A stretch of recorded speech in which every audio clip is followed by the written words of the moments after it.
Hello viewers, আসসালামু আলাইকুম। Welcome to my channel Sharmin cooking BD. আশা করি সবাই ভালো আছেন, আমিও ভালো আছি। আজ আমি আবারও হাজির হয়েছি নতুন আরেকটি রেসিপি নিয়ে। সেটি হলো ছোট চিংড়ি মাছ দিয়ে লাউ শাকের ঝোল। তো চলুন আজ আমি আপনাদের রান্না করে দেখাবো লাউ শাকের ঝোল। তো এখানে আমি লাউ শাক কেটে ধুয়ে পরিষ্কার করে নিয়েছি। সাথে আমি আরও নিয়েছি লাউ শাকের ডাঁটা ও মাঝারি দুইটা আলু কেটে ধুয়ে পরিষ্কার করে একটা পাত্রে আমি রেখেছি। আর সাথে নিয়েছি আমি পরিমাণ মতো পেঁয়াজ কুচি মাঝারি দুইটা, রসুন বাটা 1 চা চামচ, ছোটো চিংড়ি মাছ আর নিয়েছি কাঁচামরিচ 5-6টা আমি ফালি করে কেটে নিয়েছি। এখন সরাসরি চলে যাব রান্নায়। তো চুলায় আমি একটা কড়াই বসিয়েছি, কড়াইটা গরম হয়ে গেছে। এখন আমি দিয়ে দেবো পরিমাণ মতো তেল। তো তেলটা গরম হলে আমি দিয়ে দেব কেটে রাখা চিংড়ি মাছ। তেলটা গরম হয়ে গেছে, এখন আমি দিয়ে দেব চিংড়ি মাছ। চিংড়ি মাছটা দিয়ে আমি 1 মিনিট নেড়ে চেড়ে চিংড়ি মাছটা ভেজে নিব। তো 1 মিনিট হয়ে গেছে, এখন আমি দিয়ে দেব রসুন বাটা আর দিয়ে দেব আমি পেঁয়াজ কুচি। এখন আমি নেড়ে চেড়ে ভেজে নিচ্ছি। তো আমি এখন দিয়ে দেব পরিমাণ মতো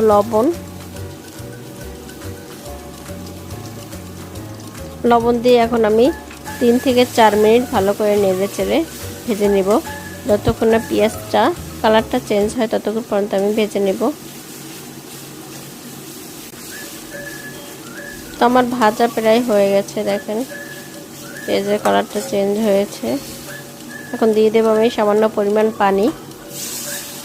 এখন দিয়ে দিচ্ছি 1 চা চামচ হলুদ গুঁড়ো, দিয়ে দেব কেটে রাখা কাঁচামরিচ আর দিয়ে দেব 1 চা চামচ লাল মরিচের গুঁড়ো।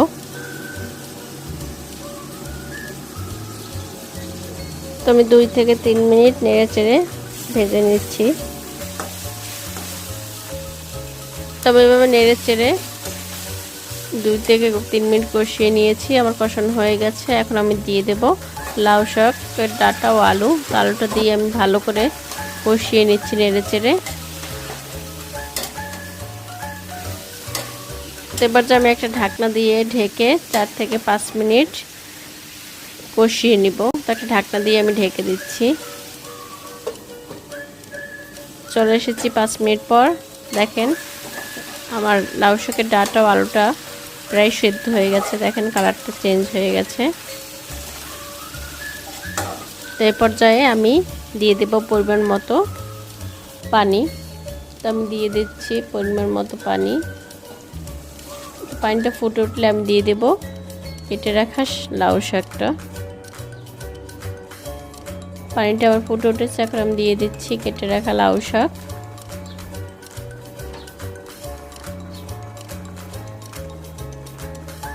তো এখন আমি একটা ঢাকনা দিয়ে ঢেকে দেব 3 থেকে 4 মিনিটের জন্য।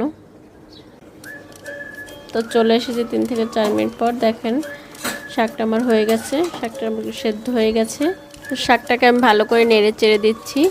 তো আমার লাউ শাকের ঝোল রান্না একদম রেডি।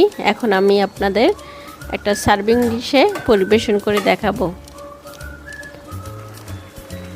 এরপর যে আমি চুলাটা বন্ধ করে দিয়েছি, এখন আমি একটা সার্ভিং ডিশে আপনাদের পরিবেশন করে দেখাবো। তো আমি একটা সার্ভিং ডিশে পরিবেশন করছি। দেখেন শাকের কালারটা কতটা সুন্দর হয়েছে।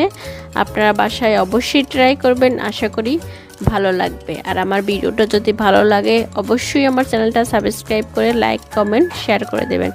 আবারও দেখা হবে নতুন কোনো ভিডিও নিয়ে। ধন্যবাদ।